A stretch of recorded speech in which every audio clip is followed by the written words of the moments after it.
Team Satan. So back in is the foot soldier, Will Stewart, having returned from rest.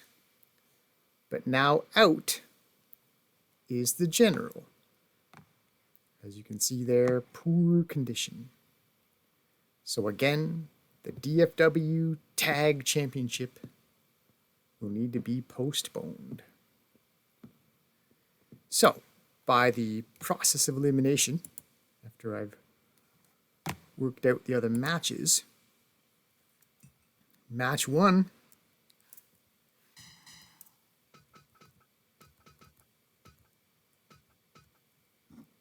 Blue Hair versus Satan's Foot Soldier.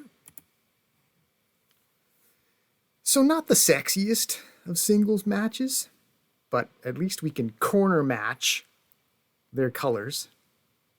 Blue Hair is in blue corner, red cap in the red corner. Now normally these two don't compete in singles. Blue Hair is normally a 6-tag contender in the Sharpshooter Syndicate. And as mentioned, Will Stewart, co-holder of DFW's tag title. But should Will Stewart win impressively here,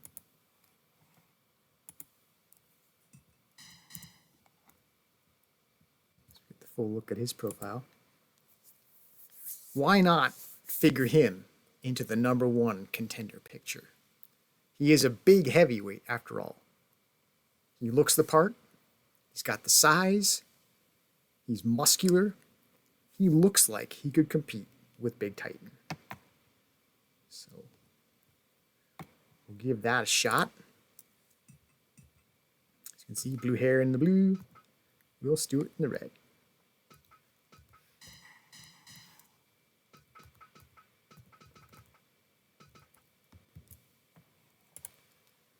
Match 2, speaking of DFW, the Heavyweight Championship. As Matt Gibson will challenge the $50,000 champion again. The Ace had a 2.9 last event when he challenged Ted Axel trying to win this title back. So close. So we shall do this match again. 2.9 is about as grounds for a rematch as I can think of. If you come within like a fraction of a count, a title this far from hoisting championship gold, we should be able to do this again. Match 3 for Canada's 6-tag championship.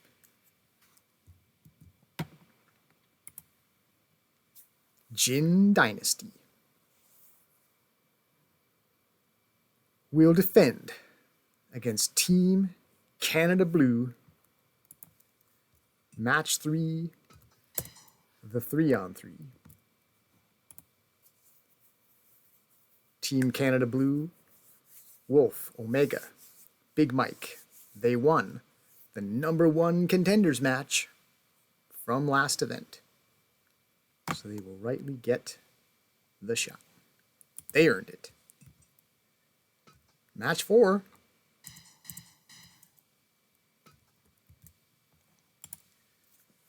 For Canada's Junior Championship. The Canadian won't be participating. It will be Mexico Miguel. He will face the irredeemable Shota, the champion. So, why not Christian? Well, unfortunately, he is poor condition, as you can see there in the profile.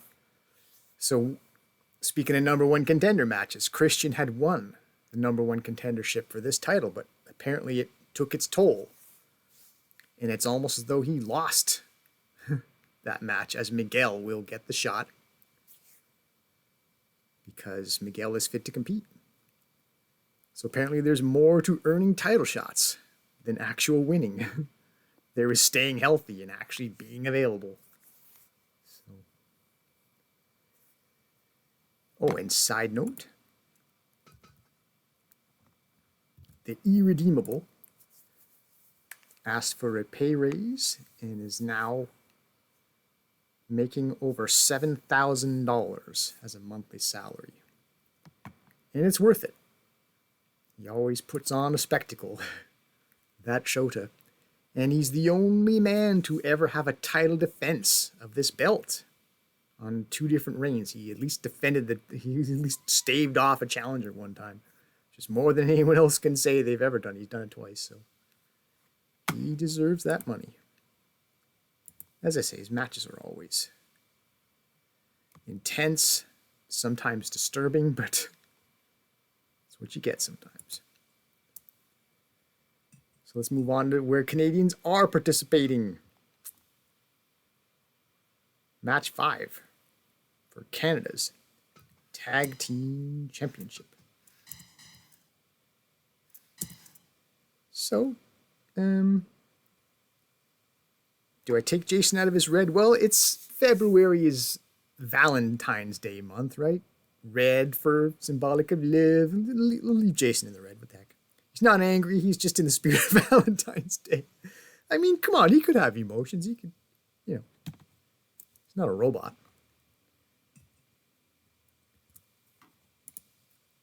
So Team Terrible, speaking of Canadians, will defend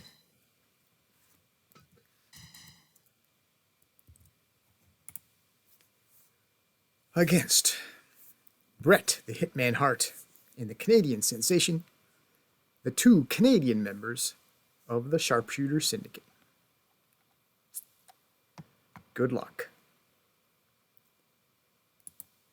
One more. The main event. So how do we arrive at the main event? So if you go back to January, where we established resolution, Big Titans, New Year's resolution to establish a new record for Canada Heavyweight Championship title defenses, or leave the Canada Wrestling promotion should he fail. So he accomplished 1 of 3 in January, last event.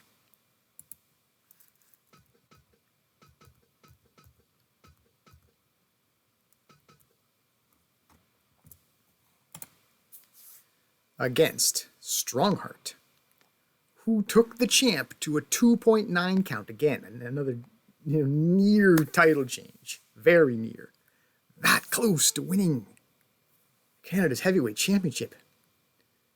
As you can see, also out in poor condition. So that rules out the Big Titan rematch, at least immediately. So that's a factor. Plus, also out,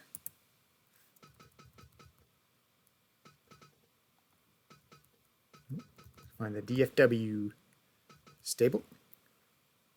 This is this better be the last last guy out. Get a little dicey here with how many guys need to sit. So also out is Mr. Stoic, who has the red body part. So that's critical. Warning, warning, could be injured. So after Eddie Owens suffered the bear beatdown from Terrible Ted, as many before him have had to endure. So he needs recovery, leaving Cousin Kevin with a question mark. So we've established all the guys who will be out this event. The outs, 2 of the outs from the previous event. The Baron Charles and the missing link. Since they were both out from the previous event, we'll say they did tag before. We'll say they maybe had some conversation, discussed strategy, whatever, and they have reformed Team Green. So they'll tag again And they will face Team Canada Black, which isn't really necessarily an official team that fights with any regularity, but that's what they're doing. We've seen a form of Team Canada Black. We saw Kevin Owens tag with Terrible Ted at one time. So this version of Team Canada Black, Big Titan Kevin Owens will face Team Green. So I like this main event, even though there's no titles on the line, because we have a couple of C trusts here. As you saw, Kevin Owens, trust is still C. He's been hard man to please. He's been around a while. It's still at C. Missing Link also has a C trust. So I'm kind of trying to, two birds with one stone here. I got both these C trusts in the main event, which is what you'd think would be considered an important match, which is what the game prescribes to try to improve trust. So put both these C trusts in the main event. Hopefully their trust raises. And they won't even necessarily have to carry the main event. They'll be wrestling along with main event caliber talents, the current and previous Canada Heavyweight Champions.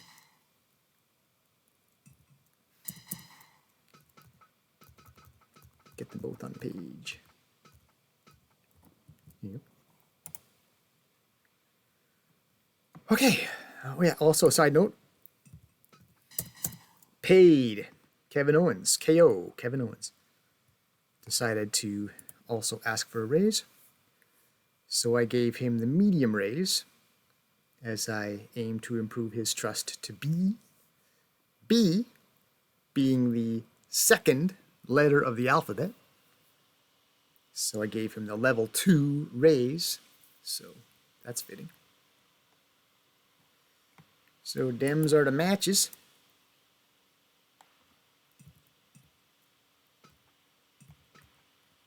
I think I'm pretty happy.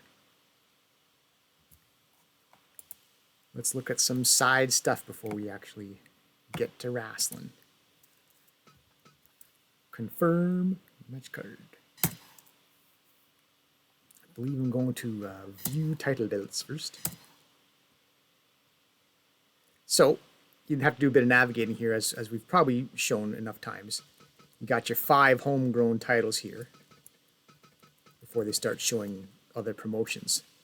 So if we want to look at the DFW, we have to go cycle out the top and along the bottom here. As we can see, we got the 2 DFW titles at the very bottom of the list. So we'll start with this one. The DFW Heavyweight Championship.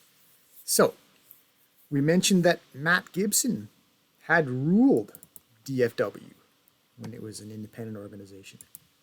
As you can see there, 3-time holder of the belt, and in his most recent reign, before he turned the belt over willfully to the Wise Man, he had 8 title defenses. 8. That's huge. And even Team Terrible, I think had 7 as their best. So Matt Gibson was the man in DFW.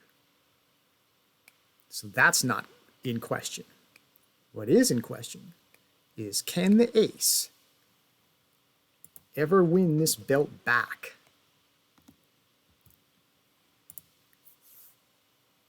Can he get that job done on the Canadian stage?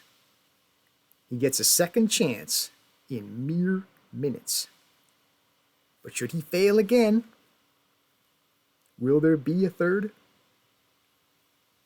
So that's one thing I wanted to look at briefly, in case this is the last shot Matt Gibson gets at hit, which must feel like his title.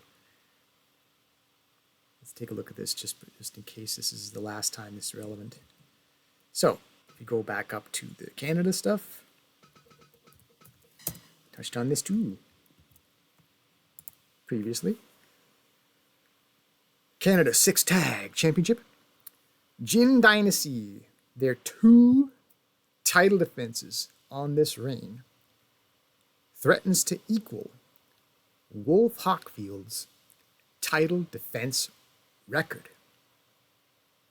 But the Wolf personally stands in the way of his record being tied.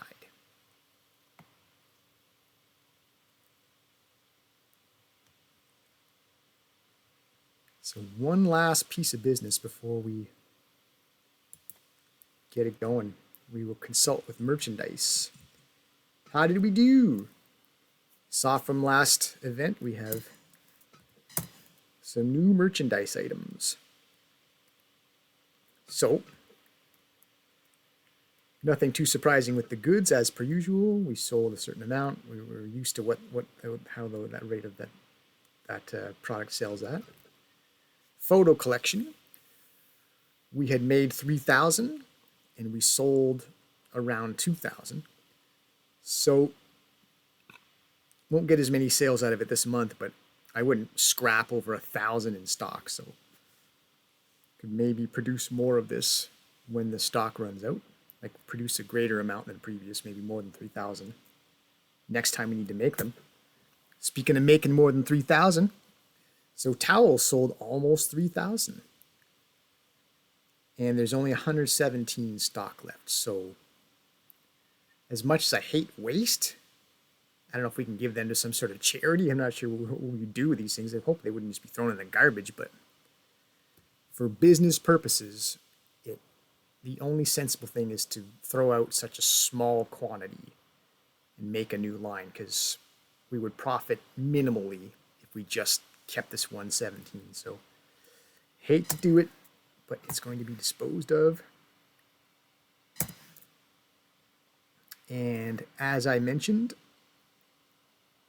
since we sold so many, we might as well fire up a bigger quantity. If nothing else, just so that we don't have to make these quite as often. So we made 3,000 last event. If we make 5,000 this event, at least we won't have to do this again for 2 events. So we'll crank up 5,000 towels with a 10% discount from one of the new sponsors. So getting that done and somewhat cheap. Towels. Okay, that's cool.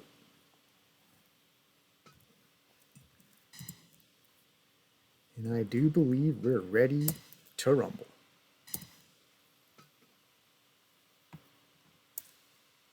Oh yeah. So event, okay. Proceed. Let's do this.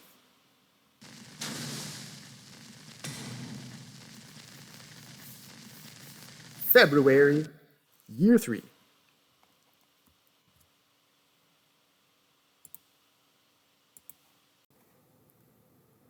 Match 1. Something of a David versus Goliath match, as Blue Hair comes down first, and he's more of the smaller heavyweight. As I spoke previously about the Canadian sensation, who is one of Blue Hair's sharpshooter allies.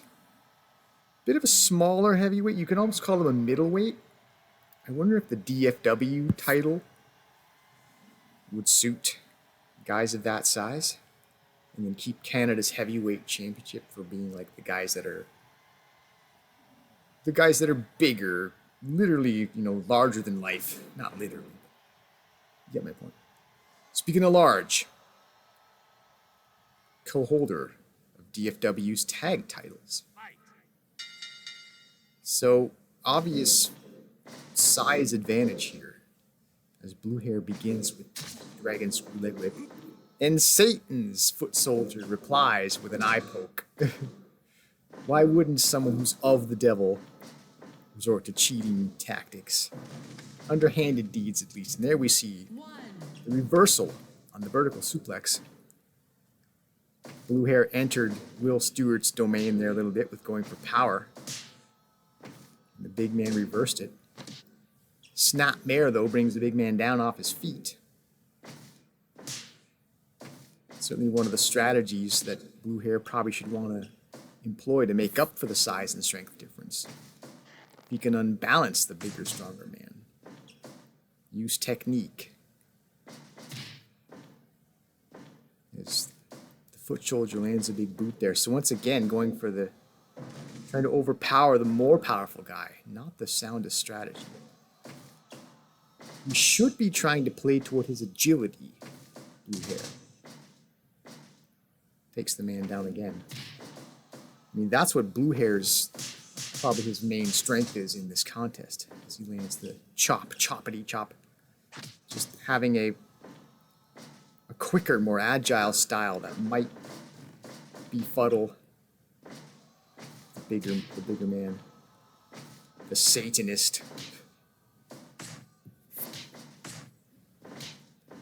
Trading shots here, which, you know, Blue Hair could win, being having a Japanese background. Maybe he's got some pretty solid martial arts striking he's trained in.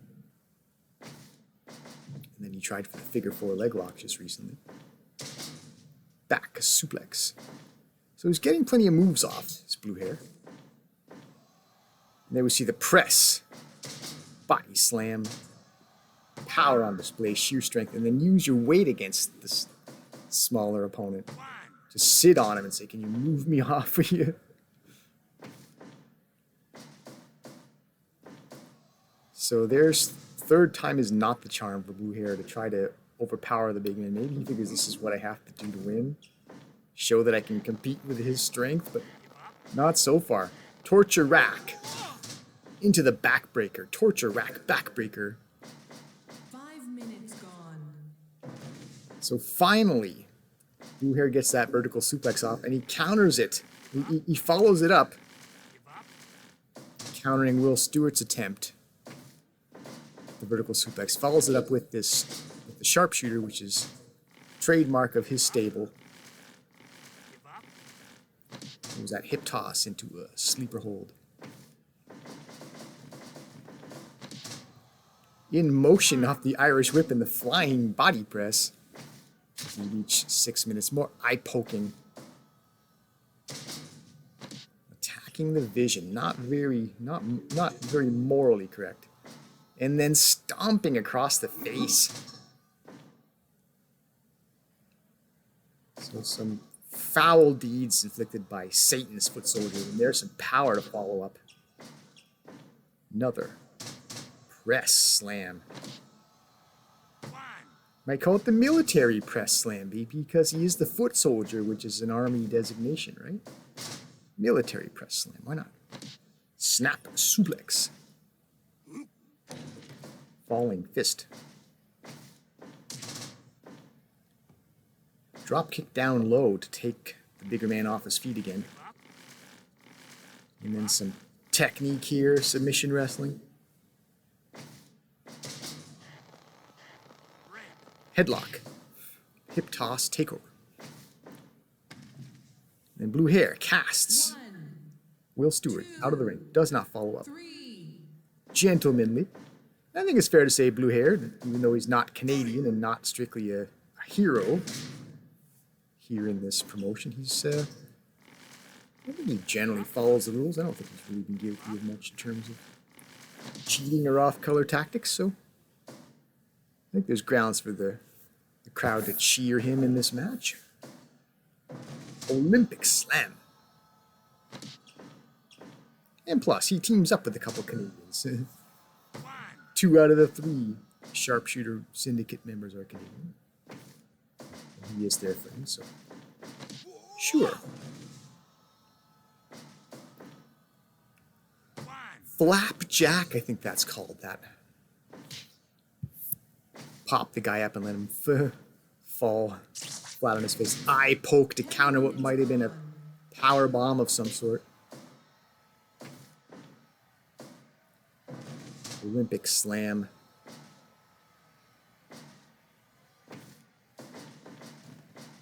Will Stewart needs to catch his breath, but he does execute. Spinebuster. Triple H Spinebuster. Well, we're going to see the Phoenix Plex this time. Blue hair showing that he's not short on strength. 2.9.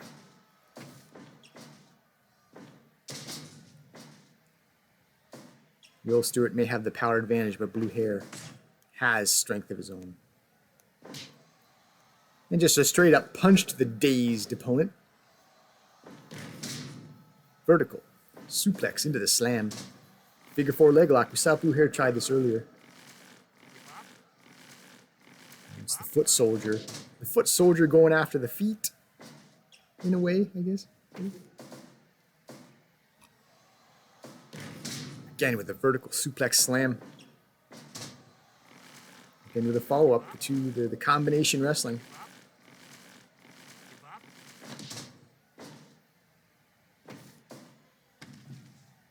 And casts blue hair out of the ring. And whereas blue hair was too gentlemanly to follow up on the out of the ring throw out, Will Stewart is out there, whacks his man across the chest with a chair. More dirty tactics employed by the Satanist.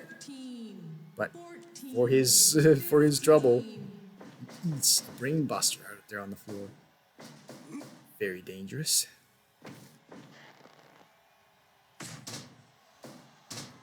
Will putting the agility on display. The chair shot out on the floor was the highlight of the match. So we'll cut it there, and Will Stewart gets the figure 4 finish. But having cheated on the road to victory, there needs to be an asterisk next to the win. So this doesn't much affect the #1 contendership for Canada's heavyweight championship. Next shot, likely the Strongheart rematch against Big Titan. Match 2 for Dramatic Fight Wrestling's heavyweight championship. And has this rivalry quickly become personal? Well, you see there, Ace, Matt Gibson, as we mentioned in the intro, he once owned this title and owned the brand DFW. He had to turn that heavyweight championship over as the price for him joining this organization. Never lost the title legitimately. He basically passed it off to wise man Ted Axel for political reasons. Yet, they had a rematch, and the $50,000 champion staved off the challenge fair and square, no funny business. As the Ace goes to work. But the same Ace who's looking good in the opening moments here, he did get a 2.9 count in that match to try to regain what he must view as his title against Ted Axel, the champion. Feel like we're going to either need a second victory by Ted Axel as the only way you convince Matt Gibson that he shouldn't have this belt back. Arrogant cover. Foot on the chest. Minimal effort to hold the man down. A little bit insulting. Yeah, I think if we were to end this rivalry on the previous match when Ace had a 2.9, it would have been pretty unfortunate. We'd have to see at least one more title defense on the part of the wise man before we could legitimately consider another contender.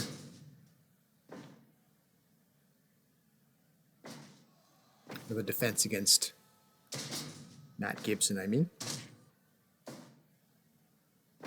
who has probably, yeah, I think it's been his first 3.5 minutes, the challenger.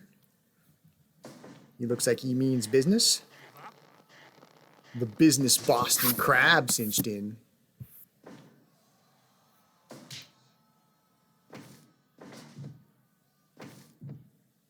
Now Ted Axel whips the challenger into the blue corner, where the blue champion continues to go to work on the downed opponent.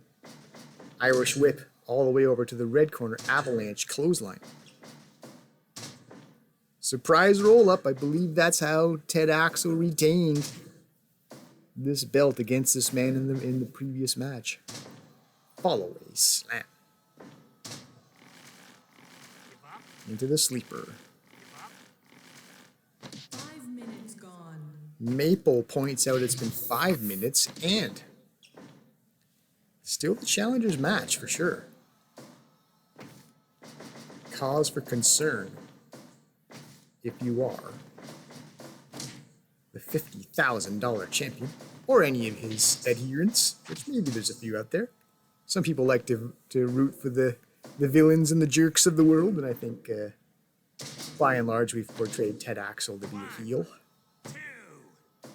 Arrogant, entitled, pretty boy who, so maybe the money has gone to his head, the huge signing bonus that goes all the way back to the first month of this promotion. Huh, okay. Turnabout is fair play on the sleep hold. His being a standing one. The champion. 7 minutes now, and I'm still not convinced that the champion's going to hold on here. Teddy Twister, though, one of his trademarks. Trademark Teddy Twister, Ted Axel, a lot of T words. There's another T word, title, transfer to the ace at this rate. Unless the wise man can wise up here and get on some offense.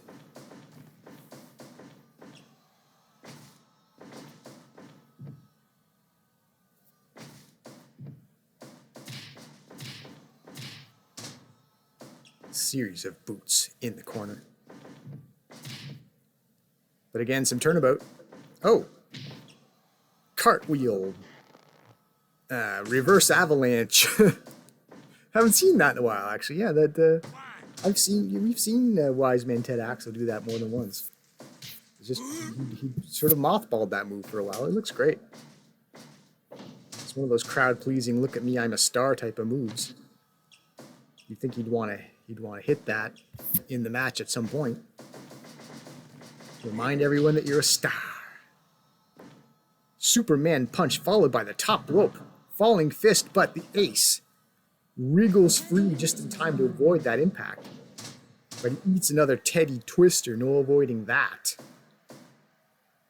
I don't know if there is a known counter to the fabled Teddy Twister. I hear that he perfected that back on the schoolyard. A few moons ago, let's not say many moons ago. He's not an old man. Childhood was a while away. Well, that was a DDT.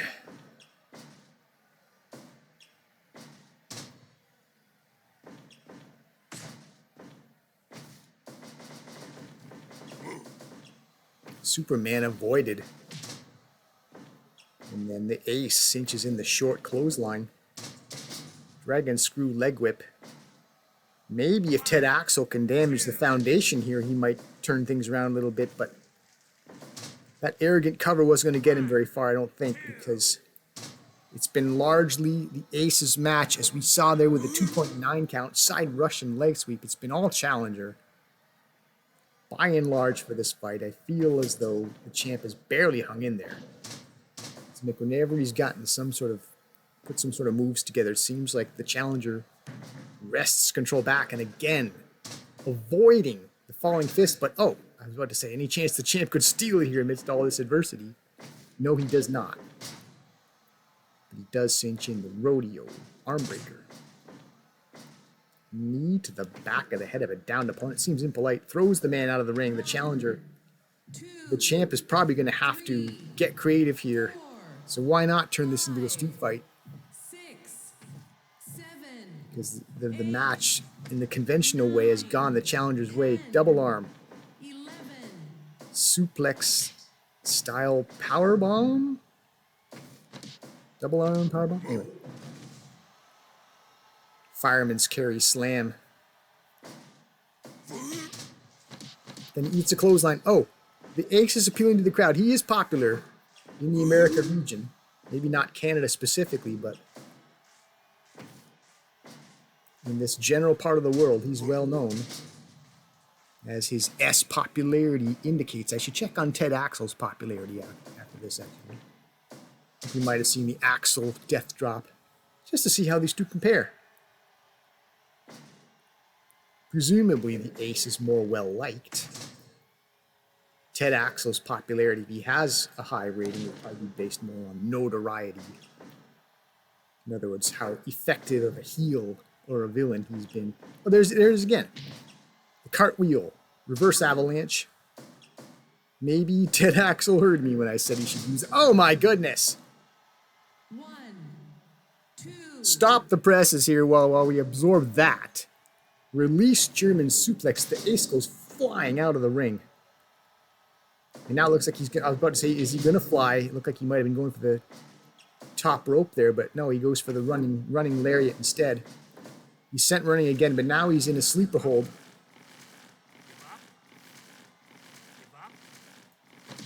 Not surprised that the Ace holds out though, because still kind of feel like Matt Gibson's had more than 50% of this match. Discus clothesline, but we're trapped in the crossface chicken wing. Was that some sort of counter? Goes behind, cinches in another submission. The Ace escapes for now. Body slam. He's going to fly again. Falling fist to the, well, let's just say it was to the pelvis, although I think if we looked closely, we might have seen. Oh, drop toe hold on the counter. Oh, wow. There's a variation on the Dragon Sleeper. Variation on the, kind of the swinging neck breaker from the Dragon Sleeper position, that reverse front face lock.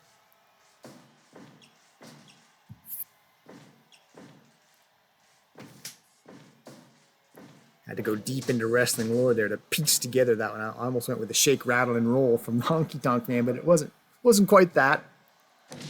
Falling fist to the groin, so turnabout there. It has gotten personal. They're hitting each other in the crotch at this point. Now a sitting crossface chicken wing. We have the submission. We have the submission. Give the champion credit. Much of the first 5 minutes, maybe first 10 minutes, were challenger. But the $50,000 champion, he held on. He was resilient.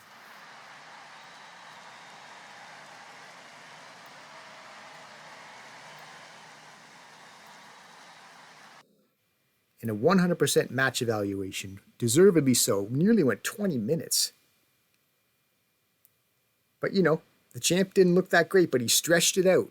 And he hung in there, he got his moves in, and he gradually wore his opponent down. And then contrast perhaps to their previous match, in which Ted Axel cinched in a $50,000 surprise roll-up to almost steal the win. I don't know if he stole it this time. I think he took it away over the course of time. It was anyone's match near the end. But he got the Ace to say, I quit. So what does it all mean? Because we saw 2.9. Again, the Ace looked good. Achieved a 2.9, looked good for much of the early going. Man, he's lost twice now. Matt Gibson's 0-2 now in legitimate challenges. And he did submit. It's a different kind of loss. It's one thing to be taken by surprise, and before you realize it, you're in a pin and you're flailing away all three. Oh, damn it. This time he said, I can't go anymore. Keep the title. So yeah, some reevaluation. I don't know if we'll see this rematch. At least maybe not immediately. We'll see if someone else should be in there. I'll give it some thought. We may or may not see this again. It's just, I mean, the crowd had to love this, right? 100%. The challenger had a 2.9. Oh man, I'm penciling in the rematch. I got to do it. We'll see how I feel once everything shakes out and we look at March. But damn, doesn't it just seem like we could do this again? In any case, for now, still, your $50,000 dramatic fight wrestling champion.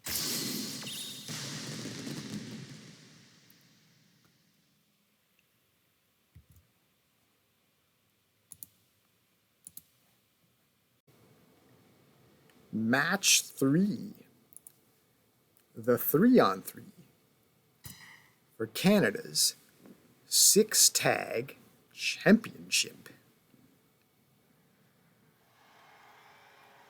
Can this championship be converted back to Canadian?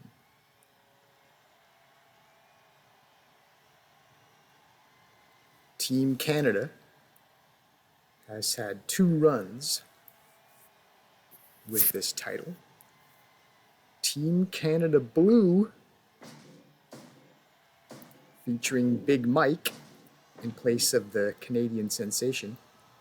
Bang! This version seeks its first reign as 6-tag champions. And they're up against a firmly entrenched Jin dynasty with 2 title defenses.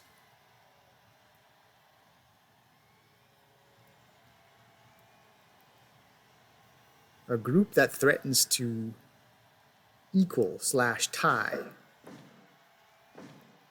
Team Canada's record.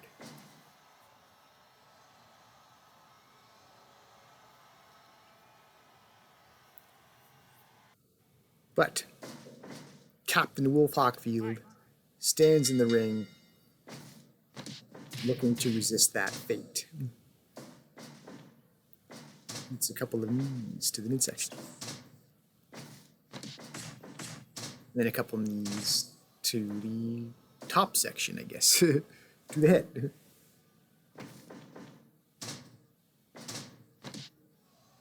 Fireman's carry. It's all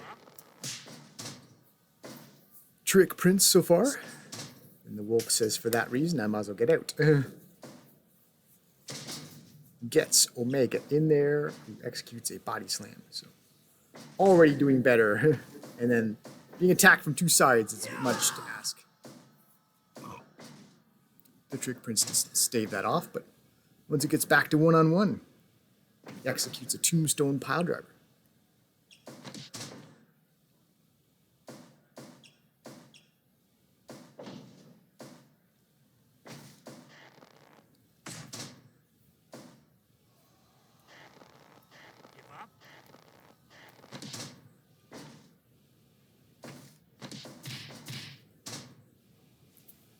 Trick Prince working those knees again before he backs off and gets Death Blow Ken tagged in. Vertical suplex across the Lit Cola main sponsor logo. Shout out to the main sponsor.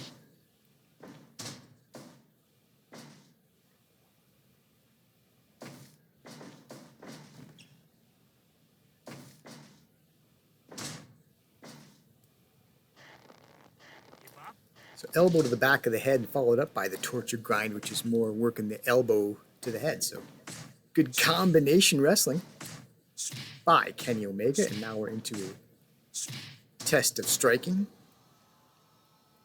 Ultimately won by Death Blow Ken, although both men are downed. And we get our first look at Big Mike, who immediately exhibits some good teamwork by rescuing Kenny Omega.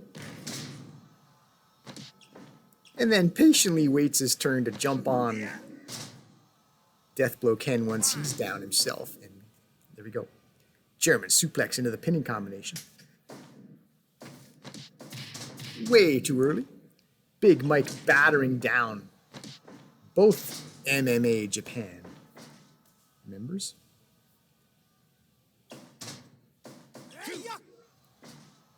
Discus strike does not land out. 5 minutes gone. Bringing it back toward the middle. It's the big man, and now he and Black Dragon God with exchange strikes. Wow. Thunderous elbow. The big man flying from the top rope. Rolling splash. Big Mike looking good right now.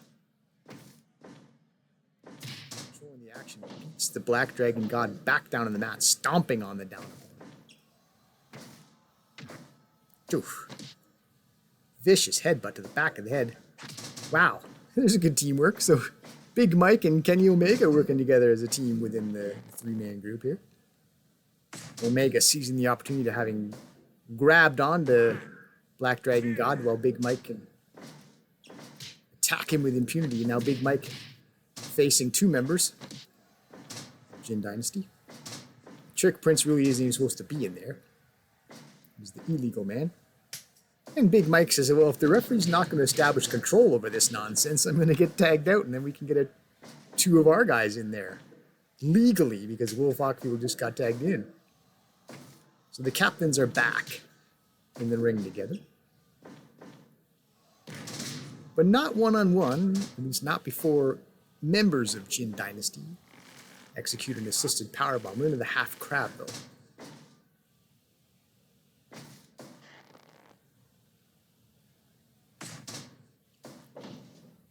So the Wolf has brought things over to the blue corner, where help is handy, bullying the opposing captain into the blue corner. Good exchange of strikes here, middle kicks from the Trick Prince. Some sort of overhead chops by the Wolf, and now he eats a coup de grace to the buttocks. But then the follow-up there was shaken off by the rather large Wolf Hockfield. Assisted powerbomb again. So both teams have exhibited teamwork up to this point. Jin Dynasty a little more directly, using double team moves. Whereas Team Canada Blue has helped each other. They've cooperated in other ways. Now, how is that for team spirit? Both members of Team Canada Blue getting in there to save Kenny in that predicament.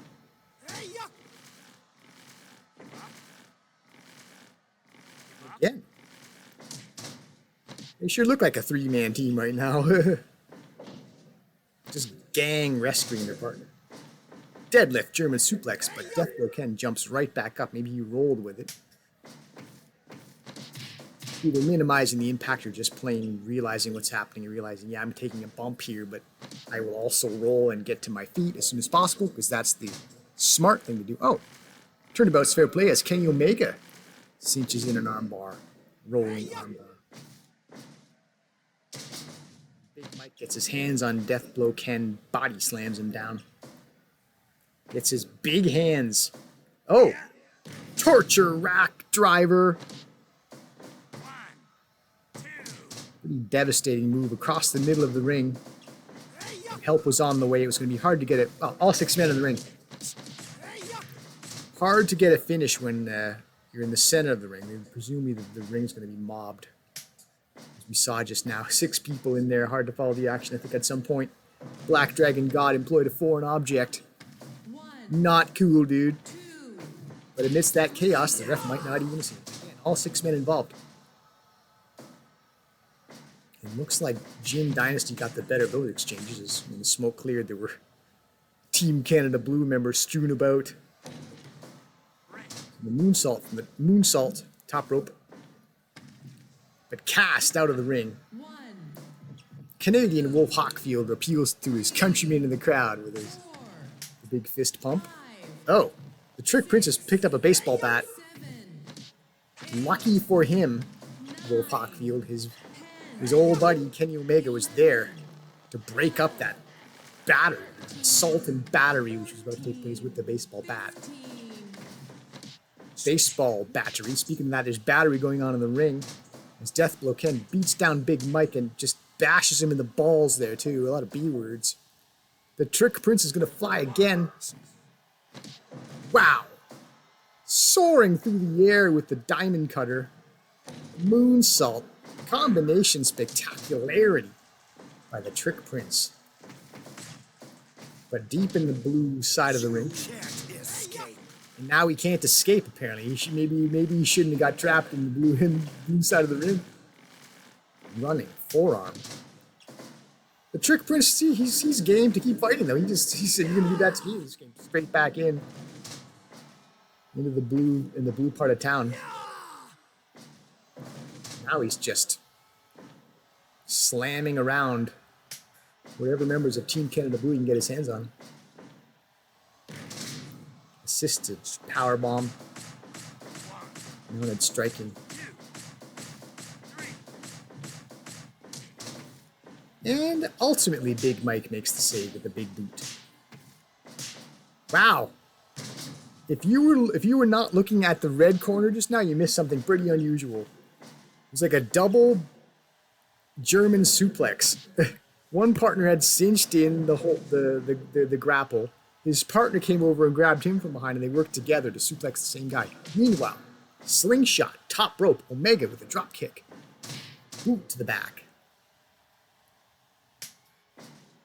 And then rather than press the advantage in the wrong part of town, Omega draws the Black Dragon God to the blue corner where Team Canada Blue goes to work with a double knee to the face.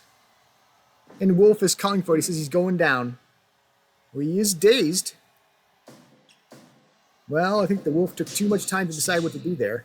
He circled around, maybe he realized, do I have room to do what I want to do? And then it ended up being nothing. In any case, all's well that ends well, I suppose, because he ultimately wins the next move, which was the test of striking, ultimately resulting in drop kick. Armbar submission attempt. Kenny, who's not waiting around to see what the result of that was, gets in there, makes the save, but whirling sit-down powerbomb. Again, members of Team Canada Blue not waiting to see the result of the submission attempt. Just get in there, break it up, take no chances at all. Now Big Mike is paying for getting involved. Gets beat down thoroughly. Still having trouble recovering. Gets the heck out of there. Finally, he was actually blocking Kenny. He was blocking the Wolf from being able to be involved in the match. Meanwhile, Kenny Omega comes in, rips the Trick Prince with a clothesline while he's engaged with Wolf Hockfield. There's that weird... What is that? Some sort of DDT slam? Well, the Wolf has gotten a hold of the Trick Prince, but took too long for his partner to capitalize.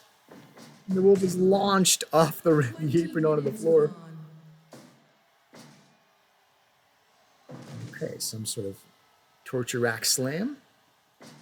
Pretty cool looking. Omega wavering, probably needs to tag out. He's engaged in bully tactics in the blue corner. The Trick Prince very trickily gets out of there. Coup de grace across the buttocks. Moonsault just brazenly occupying the challenger corner to turnbuckle to do these moves.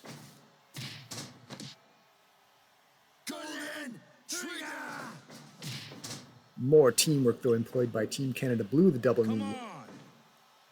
Big Mike also trying to get the Canadian crowd on board with Team Canada's efforts to try to win 6-tag championship.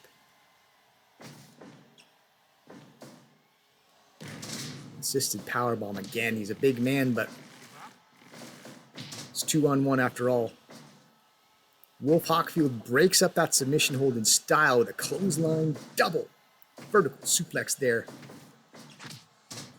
Oof. Kick to the side of the head.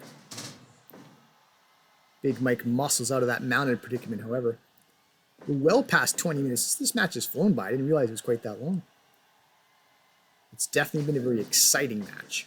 Oh, press. Power slam. Awesome power on display, but toward the red side of the ring, probably was never going to get it finished there.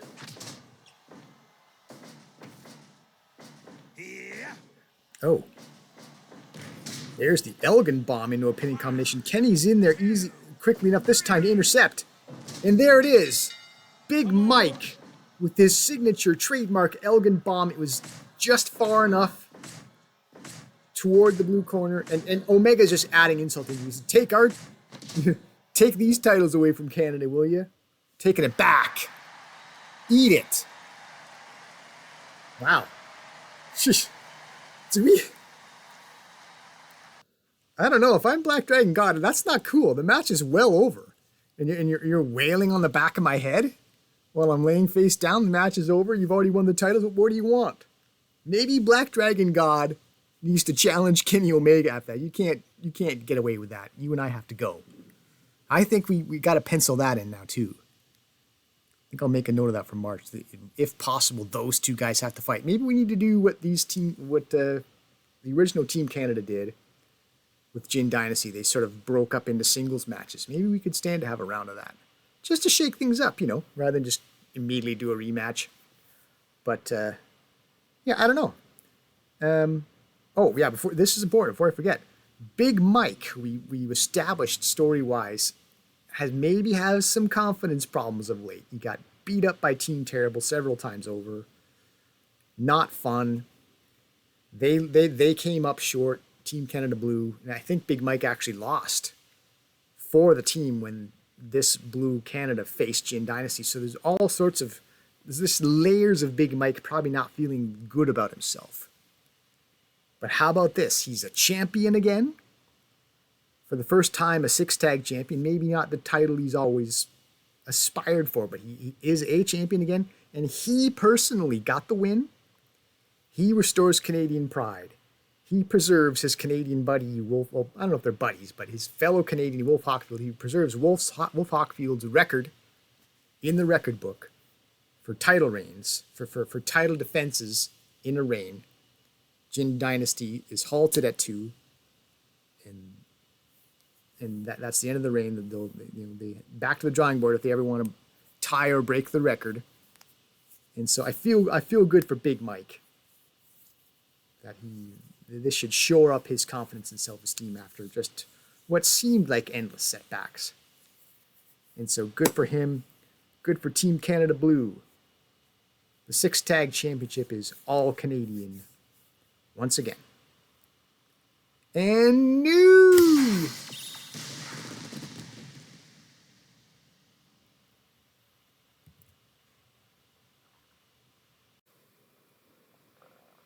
Match 4.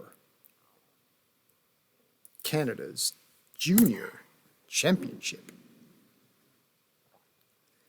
Conspicuous by his absence, in his absence perhaps, Christian resting up while the other two members of this division fight for the title, hoping to become unconspicuous, hoping to become conspicuous, actually. Attempting to become conspicuous, as in noticeable, is Mexico Miguel, who had been kind of pushed out of the title picture.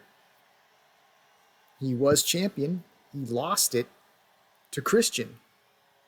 And then this title had focused on the rivalry between Christian the Redeemer, unofficially, against the irredeemable Shota. Now Miguel has a chance. As we look at the champion, Miguel has a chance to reassert his relevance. He was the inaugural champion. Can he show that he is not the tertiary afterthought of this division? He gets to fill in when someone has to sit out. And he's asserting himself there by operating outside the rules. I mean, you bring brass knuckles in and risk disqualification. That's a serious commitment. It may not be the smartest route, Because in theory, you could get disqualified. Oh, and Shota was about to uncork that fire breath. But these two men are not new to each other. And Miguel was able to, what was that, a chop to disrupt it? Nut shots by Shota in exchange. That will disrupt you in a whole different way. Might disrupt your ability to be able to have offspring. Anyway, bow and arrow. Reversal on the Irish whip. Reversal on the reversal into the turnbuckle. Surprise roll up, fooling no one this early, presumably. There's those brass knuckles again. And why just the it's almost like that was the first warning again, right? The referee said 1. Both the first time and the second time. Should the second one be 2? And then 3 strikes, you're out? That's what it should be. Shouldn't get the cheat over and over again and you're going to get warned. No. There's got to be some point where it's just like, that's enough. Anyway. Brutality. Mounted strikes to the face-down opponent. We'll see it again. 1, 2, 3. Severity of beating. It's definitely something Mexico Miguel wants to avoid if he's going to win this title back. You can't keep eating that. Reversal on the vertical. Suplex out of the ring. 2, 3. The champion waiting patiently for the challenger to come back. Elbow strike followed by the backflip into the pinning combination. And windmill striking haymakers. And then follows it up with the, technically it's a comma, right? K-A-N-A. I like referring to it as the scythe or the sickle. The Grim Reaper scythe. Or a sickle, or, well, I mean, in any case, you're trying to using a harvest tool to harvest the blood of your opponent. We're getting a little bit creepy now, so we'll move on. The bottom line there, I think, though, is it seems that the mask may have protected Mexico Miguel from being torn open by a blade, whatever you want to call it, an outright blade. Shota with the takedown into the ankle lock, following up with a submission attempt. Combination jab followed by the straight. Classic boxing technique. You see it in Western boxing or American boxing. The principle is sound. You see the vertical suplex out of the ring again. 1, The challenger, face down on the floor, reeling out there. Might have looked a bit good in the early going, did the challenger, but I think that the champion has asserted himself since then. He's been implementing his game plan. There's quite a bit of stake here as we see the windmill striking. Haymaking, machine gun blast, strikes. Because I believe Shota is on 1 title defense for this reign. And that's the best we've seen. So if he can hold off this challenge and get another title defense, that's a new record. 2 title defenses. For the longest time, these two but kind of traded the title back and forth. Neither could really establish dominance. And that was the landscape that Christian walked into. Is neither of these guys could truly better the other consistently. And Christian came in to possibly change that landscape. Christian hasn't taken over the division. He's been champion, but he's had trouble against Shota. So this title is still, the supremacy of this title is still very much in doubt, though the irredeemable Shota can go a fair distance to making himself the leading member of this division. Because he would have more than 1 reign that consisted of a title defense. And then he'd be creating the best reign so far if he can win this. Anyway, he's going to have to resist the urge to give up to moves like that. Texas Cloverleaf. Submission attempt into the turnbuckle. Challenger's in pursuit. I guess he might have seen the striking coming there. Countered. Moonsault. And then a victory roll. The moonsault wasn't itself a pinning combination that time. But he then folded the man into a pinning position, but the Shota had time to recover after the moonsault.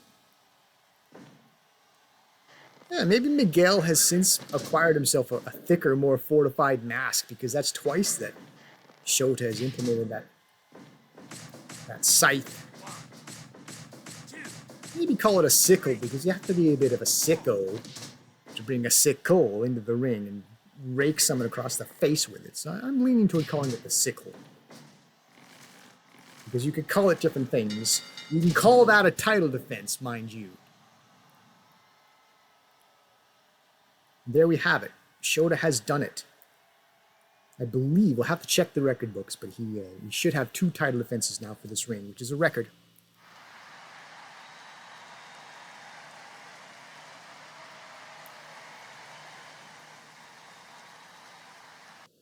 And, winning fairly convincingly. It went 13 minutes, which is, that's meat on the bone there for a match. But, I mean, was it me, or did Shota just seem like he more or less controlled the action? And Miguel got some moves in there, but, there was a 2.9 after all. I kind of glossed over that. After the moonsault, Miguel rolled him up for a 2.9. That, that's razor close. But apart from that 2.9, I don't know, I just felt like, I kind of felt like Shota held his ground, held the match well enough that, I mean, you still got to give Christian the next shot as soon as he's ready, because he did win the #1 contendership match against Miguel. And so, Christian's had to wait to rest up. So, I mean, obviously Miguel is very much in this 2.9 against the champ. So absolutely he's not to be disregarded, but I think the next title challenge, next challenge, the title challenge has to go to Christian. Anyway, regardless, the man who will face whomever is the next challenger. Shota, still your champion, junior Canadian champion. Match 5, Canada's Tag Team Championship. So we've already seen one member of Sharpshooter Syndicate in the opener.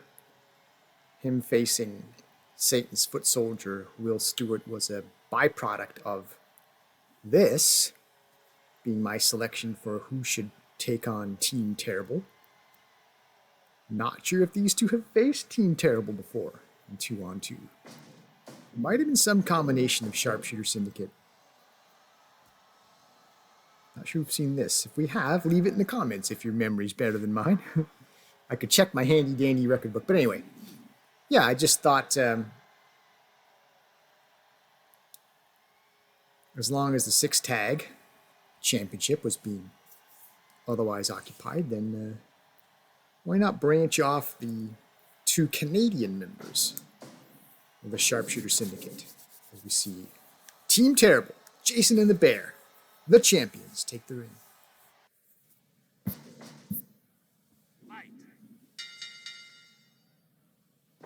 We've already seen one all-Canadian team become a new champion. Team Canada Blue. Can we see a two-man variety of Sharpshooter Syndicate become tag team champions? Yeah, it seems to me that Bret Hart has felt the power of the bear before. But I think it might have been him and Blue Hair that faced Team Terrible previously.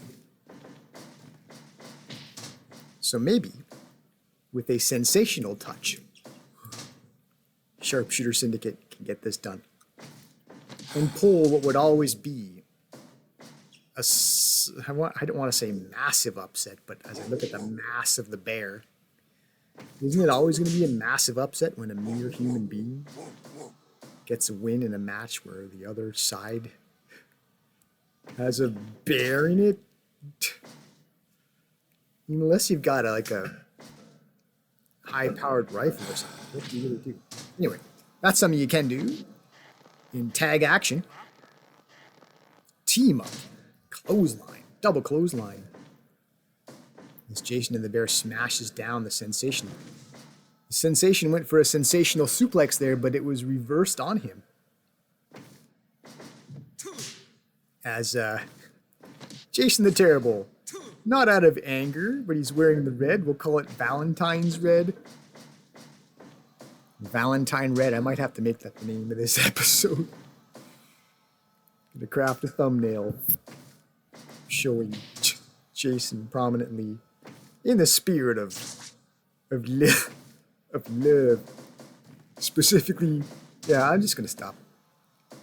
Anyway, old school arm drag takedown by excellence of execution. Bret the Hitman Hart. Canadian legend. Canadian sensation. Is it enough as we see that hockey mask jawbreaker by Jason, and then Bret Hart gets to eat the terrible clothesline. Terrible team-up clothesline. Ankle pick. Look at the mat technique, the wrestling expertise. He's not just a bear, he's the wrestling bear. He knows how to wrestle. And he applied that guillotine choke on the mat, which Bret Hart was able to escape. It is a bit early. Even the bear shouldn't be taking someone out in about 5.5 minutes. These are grown men. They should be able to last 5 minutes, right? Beyond. Anyway. Irish whipping the bear who comes charging out of the corner. Some sort of bear gore, bear spear, whatever you call it. It was a bear shoot, in any case. He was going for the takedown. Bear snap mare. The bear mare. I mean, there's bad news for the Canadian sensation or anyone else. If you're not just faced with the power of the bear, as we see the overpowering strength of the bear. Vertical suplex out of the ring on the reversal. It's bad enough you got to face the sheer power of the bear, but he's going to have wrestling technique to apply against you too. Finally, we get that sensational suplex, this time out on the floor. Irish whip into the guard wall. Headbutt using the hockey mask. Headbutt down low. Oh boy. The Canadian sensation is being kind of brutalized out there. Gets back in the ring. Where he at least has a chance to win the titles. Don't know how likely it is. I don't know if we've seen much in this match to suggest that Team Sharpshooter can pull this off. It's a lot to ask anyone. It's been rare to defeat Team Terrible. They've lost matches. But don't bet your house on any given occasion. In fact, don't bet anything.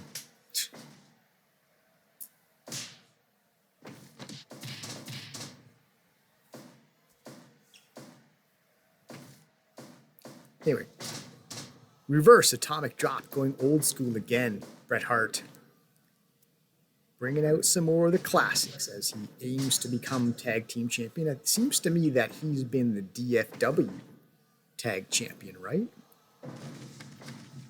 As he eats a vertical suplex and goes tumbling out of the ring. But to be Canada's heavyweight tag team champion of any kind, I believe that has eluded the Hitman. 10 minutes gone. Vertical suplex.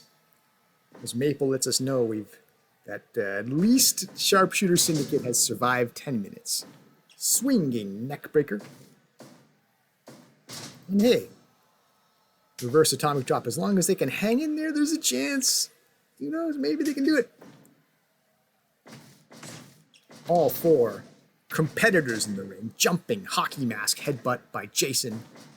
Looked like he was going to fly, but a lot to bother with when you're not the legal man and got to get the heck out of there in 5 seconds or roughly. Anyway.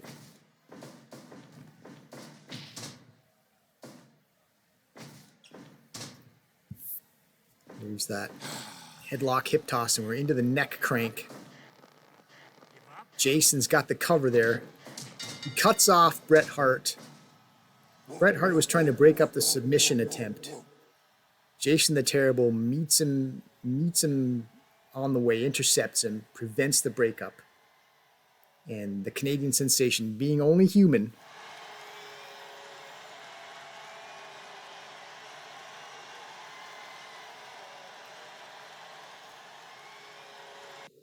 Alan Hawkins saw that help was in fact not on the way after all, and he was getting had quite a bit of pain inflicted on him, and he packs it in. No shame though. It would always be a massive occasion if someone would upset Team Terrible. Jason and the Bear retain Canada's Tag Team Championship.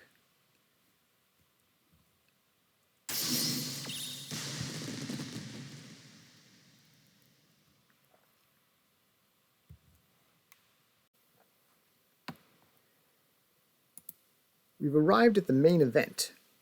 As you see in the top right, average card rating 88%.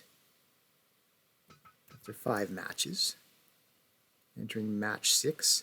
So, should this final match be a genuine grade A barn burner, if they can bring in a high 90% maybe, and we might just hit the 90% average evaluation. But not a mathematician. I don't even know if even 100% would raise us 2 whole percentages on average. But here's the blue corner representative of this main event, Team Green. The green face paint of Missing Link, the green hair of Baron Charles. They have tagged before. They are now against Team Canada Black. This version, Just Keep Fighting. KO, Kevin Owens. Big Titan, heavyweight champion of Canada.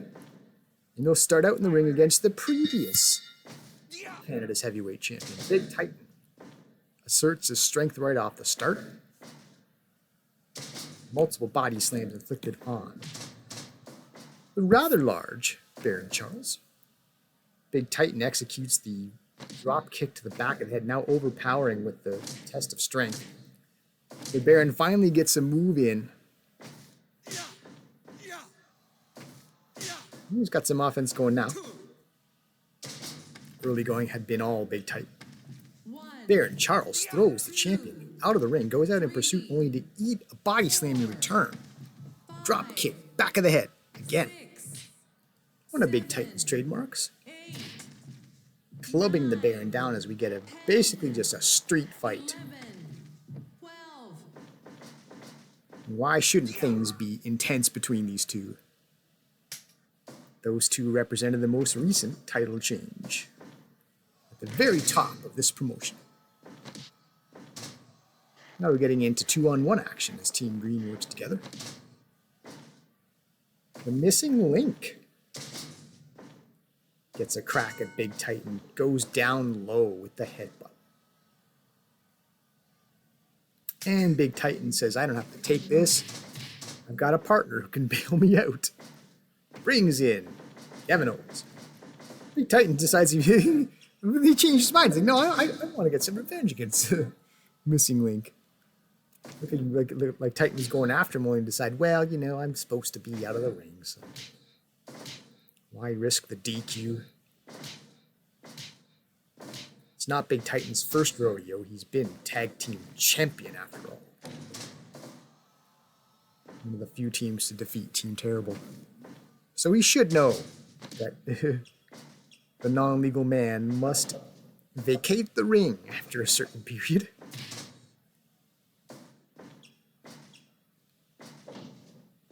Stomp to the back of the head. So it's not extremely relevant, but who did Team Green face when they tagged the first time? Was it? Oh, I think I know. I think it was actually Kevin Owens and Terrible Ted. It was the first edition of Team Canada Black. Because we had the. Minutes gone. I remember because Baron Charles felt I don't know if I can trust this missing link. I better let him get started in the ring and focus whatever violence he has, on the opponent as soon as possible. As we see all four men in there wrestling. And Kevin Owens was likewise like, I don't want to keep the bear caged for long in case he starts to get antsy.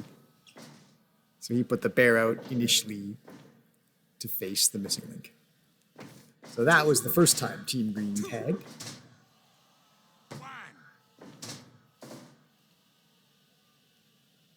And I believe the Canada team won, as tends to be the case with Terrible Ted.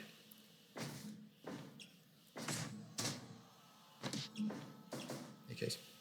Armbreaker. Do have a match going on.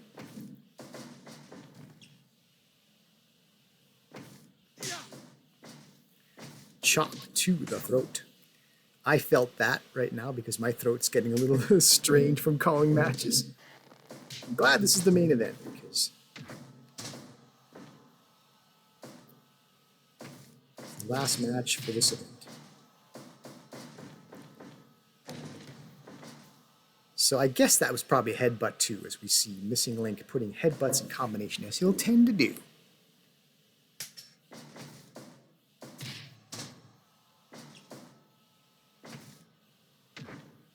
There it is again. This time to the back of the head. Big Titan floors the Missing Link. Arm breaker. Just trying to put a stop to that cavalcade of headbutts.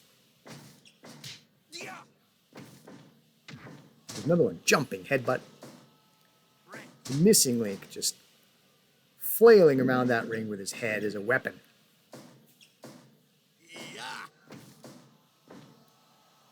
Now, power on display. Missing Link with the press slam. He's a muscular guy, maybe with something to prove to Big Titan, because the Missing Link's rival, Strongheart, got the title shot and is in line for a rematch. And where does that leave the Missing Link? He's probably thinking, I want to look good against the champion while I have a chance, and maybe I can get some consideration. And yeah, acquitted himself rather well. Worked over the champion of Canada there for a while. And Big Titan went off to make the tag to put a stop to it.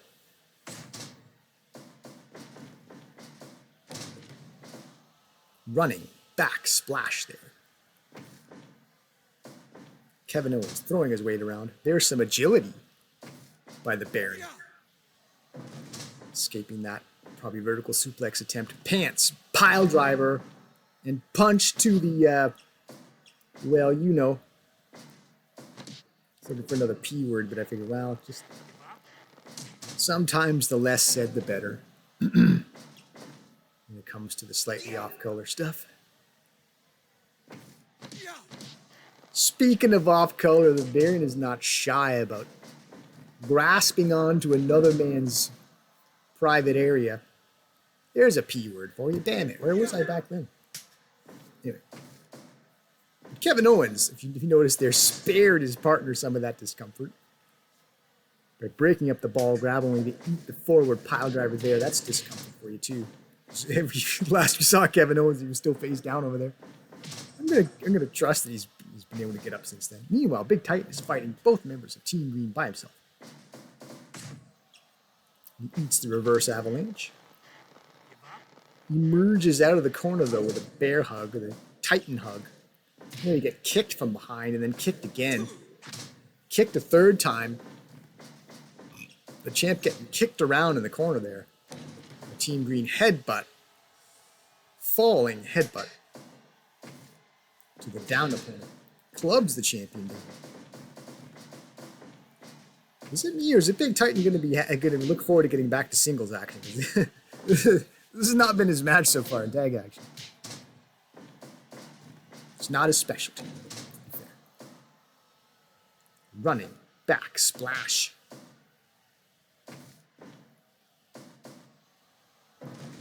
Vertical suplex out of the ring. Ah, Baron Charles take this opportunity to come in and engage. KO and Missing Link has a chair. Oh, we just saw that spike pile driver. 3, 4. The old brain busters used to do that. Spike pile driver, devastating. Should be outlawed. It could kill somebody. Seriously. Superfly headbutt. Choke. 2. Referee saying, now, you can't do that. Big Titan not waiting around for the Missing Link to break voluntarily. He breaks it up, and now a body slam onto the Baron. In the middle of the ring stands dazed over the Lit Cola main sponsor logo. What is the Missing Link doing? Is he going to go over the top rope? 2, 3, From the apron, the double axe handle smash. 5, Kevin Owens down on the floor. Reversal. 7, Half Nelson suplex out on the floor. 10. Flying kick to the side of the head. All four men fighting out on the floor there. It's turned into a back alley street fight, this tag match. The Baron Charles gets back suplexed onto the chair. Slam in the middle as KO will try a pinfall. 2.9. Missing Link just barely hangs in there. Series of headbutts. Escapes when he has the opportunity. Headbutt. Something to remember me by. As the Missing Link is eventually going to leave the ring. He's non-legal. I mean, get the heck out of there. And then Team Canada Black goes to work with an assisted powerbomb onto the Baron. Baron desperately fighting his way out of there with the eye rake, discombobulated his opponent into the pants pile driver. And now here's another pants maneuver. Drop your pants. Do something unsavory. Make your opponent uncomfortable and not want to be in there anymore. But didn't quite get the submission. Oh, changing tactics abruptly. How about he hit me with a chair, referee? What do you think of that? Isn't that illegal? Kevin Owens doesn't wait for the referee to make a decision in there with the reverse splash. I'm starting to laugh. This has been a great match. For a match that's not worth any kind of titles, I've thoroughly enjoyed it. And Big Titan says, "Are you not entertained, Canadian crowd?"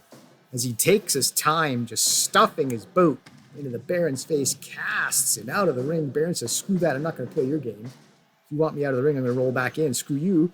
20 Gets tagged back out, Team Green. Chance for the double team, but Big Titan, Canada's heavyweight champion, too powerful. Beats them both away. Seeks his own assistance. Missing Link kicking wildly. In the red corner, though, eats the reverse. Atomic drop. Hard to follow all this action. Am I getting my wish, though? As we get the sidewalk backbreaker, are we getting the barn-burning main event that might just get us that elusive 90% average? Spear. Missing Link Lance. How about we call that? The Link Lance. Okay. Workshop that, maybe. Deep in the red corner, Big Titan. Comfortably in there to make the save. All four men in there again. Vertical suplex out of the ring. Kevin Owens flies from the top rope. Big man with the rolling backsplash. Crazy. Wild action in this tag team main event in February.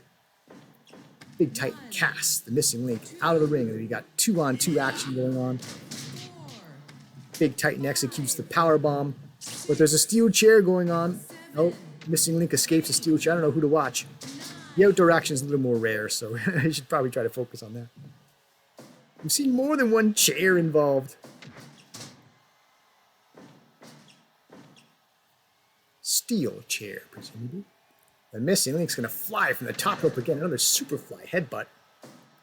Going for the cover. Baron Charles has this well covered. And a 3 count.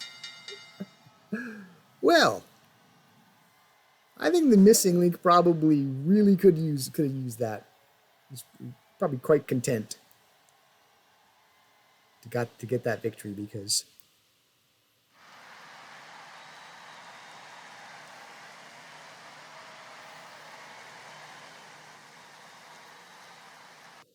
you can make the case that out of these four men, the missing link has, made the least traction here in the Canadian wrestling promotion. Missing link being secretly Canadian.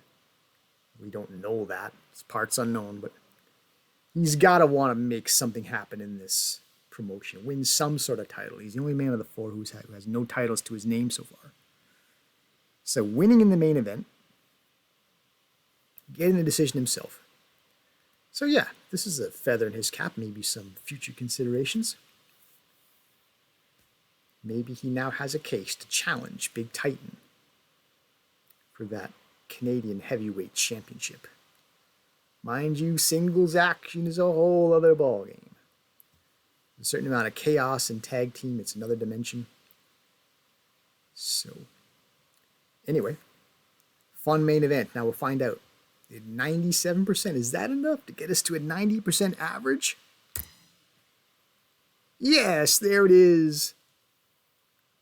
And our attendance even increased. A few extra people came in. It was 129, now it's 130. Somebody must have thought, what a great match, and they called somebody or something, texted someone, you gotta get down here. It's the coolest tag team match you're liable to see. Anyway. Yeah, so a fine display, even with the a 67%er mixed in there. All the other matches were of such high quality. That, there you go, 90% average card rating. Pretty cool. Team Canada Blue. New, and for the first time, Canada's 6 tag champions. Success. Didn't pack the place, but those who were there were treated to quite a whopper of an event. Over 90% average. Take a look at the financials. So income, well over 2 million. Profit, just over 2 million. And that's a little down from the previous event, but over 2 million is still pretty good as a profit. We'll absolutely take it. And so tune in for March and see any chance we run another 90% event.